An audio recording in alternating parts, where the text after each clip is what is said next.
भूमि अधिग्रहण बिल और जिला अस्पताल में फैली गुंडागर्दी को लेकर पीडब्ल्यूजी गेस्ट हाउस में भारतीय किसान यूनियन राष्ट्रवादी अराजनैतिक ने विशाल धरने का आयोजन किया, जिसने यूनियन के राष्ट्रीय अध्यक्ष रामचंद्र सिंह सहित कई पदाधिकारियों ने शिरकत की।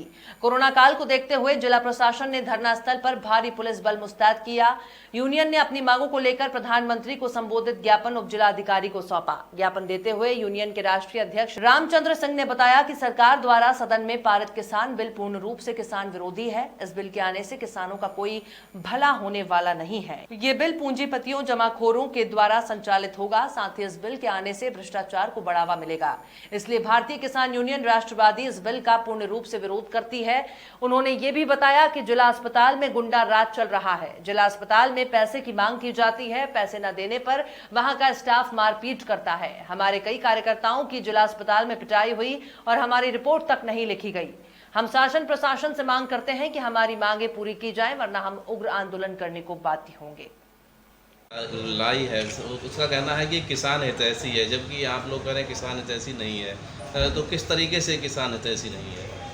देखिए, किसान बिल जो सरकार लेकर आई है, भारतीय किसान यूनियन राष्ट्रवादी इसका पूर्ण विरोध करती है। और राष्ट्रवादी नहीं, भारत के जितने भी किसान संगठन हैं और किसान पूर्ण रूप से इसका विरोध कर रहे हैं। यह बिल किसान विरोधी है, राष्ट्र विरोधी है, जन विरोधी है। इसलिए माननीय प्रधानमंत्री जी से हम आग्रह करते हैं कि इस बिल को निरस्त करें। आगे आपका किस तरह से विरोधी है, थोड़ा डिफाइन कीजिए उसको जी। विरोधी इस प्रकार से है कि माननीय प्रधानमंत्री जी ने कहा कि किसानों का एक हम मंच बनाएंगे, एक ग्रुप बनाएंगे, उसके द्वारा उसका संचालन होगा। तो किसान इतना अभी फॉरवर्ड नहीं है जैसा कि माननीय प्रधानमंत्री जी सोच रहे हैं। वहाँ पर इस हाईटेक दुनिया के अंदर फिर वही बीच में कोई मतलब के एजेंट के रूप में उस ग्रुप में घुस आएंगे और किसानों का शोषण करेंगे। जब तक किसान या तो किसानों को प्रशिक्षण कराया जाए, उनके बच्चों को प्रशिक्षण कराया जाए, उनके लैपटॉप कंप्यूटर इस चीज़ के बारे में अवगत कराया जाए, तभी हम आगे बढ़ पाएंगे। अभी तो हम 17वीं शताब्दी में चल रहे हैं, 21वीं शताब्दी का तो बात ही नहीं है। इतना हम पीछे हैं और हमसे अपेक्षा करते हैं माननीय प्रधानमंत्री जी कि हम अमेरिका और कनाडा और यूरोप कंट्री की तरीके से किसान यहाँ पर चले, तो बहुत ही मुश्किल है।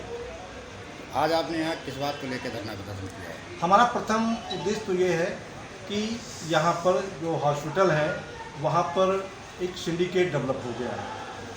वो सिंडिकेट प्राइवेट लोग जो है वहाँ पर हैं और वो डॉक्टरों के इशारे पर जो पेशेंट जाता है वहाँ पर अपना ट्रीटमेंट कराने के लिए, उससे पैसे की धन की डिमांड करते हैं। अगर वो व्यक्ति धन नहीं देता है तो उससे ज़बरदस्ती करते हैं। अगर वो लड़ाई झगड़ा करने पर आमादा होता है या उनसे कुछ बहस करता है तो उसकी पिटाई करते हैं। इसके प्रत्यक्ष 3 उदाहरण हैं। प्रथम तो हमारे प्रदेश उपाध्यक्ष मुनीश दयाल कटेरिया जी के साथ हुआ आज से 6 माह पूर्व, उसका भी आज तक समाधान नहीं हुआ। उसके बाद एक हमारे कार्यकर्ता के साथ हुआ और बहुत से किसानों के साथ हुआ। अभी फिर 3-4 दिन पहले एक हमारे कार्यकर्ता की पिटाई कर दी गई, सर उसका फूट गया, 3-4 महिलाओं पे मारा पीटा गया। और इस कोरोना वायरस के चक्कर में बताते हैं कि स्ट्राइक कर देंगे। अब बताइए आप, मतलब कि जिसको हम देवता के रूप में, भगवान के रूप में पूजा करते हैं, और वही अगर हमारा सर फोड़ने लगेगा तो बताइए। राजस्व हम देते हैं, भारत में सबसे ज़्यादा राजस्व किसान देता है, हमारे राजस्व से वेतन मिलता है और हम ही प्रताड़ित होते हैं। विडम्बना है इस भारत की। ये पहली बात तो ये है, मैं अब पूर्व 4 दिन पहले मैंने जो हमारे कार्यकर्ता के साथ घटना घटित हुई थी, एक व्यक्ति का सर फोड़ दिया था एक वार्ड बॉय ने, और उसके संबंध में मेरी सदर थाने में वार्ता मजिस्ट्रेट साहब से हुई और सीओ सदर से हुई और प्रभारी के वहाँ से हुई। हमारी 5-7 लोगों की टीम बैठी हुई थी, वहाँ पर वार्ता होती रही। उसके बाद इन्होंने उसके ऊपर FIR नहीं करी। FIR ना करने के बाद उसको छोड़ दिया गया। तो जाके हम लोग एकत्रित हुए हैं और आज मेरा सारे संगठन का ये मसला है कि अगर उसके ऊपर FIR नहीं होती है तो हमारा पूरा संगठन DM और SP और CMO पर घिराव करेंगे, जिसकी जिम्मेदारी शासन प्रशासन की होगी।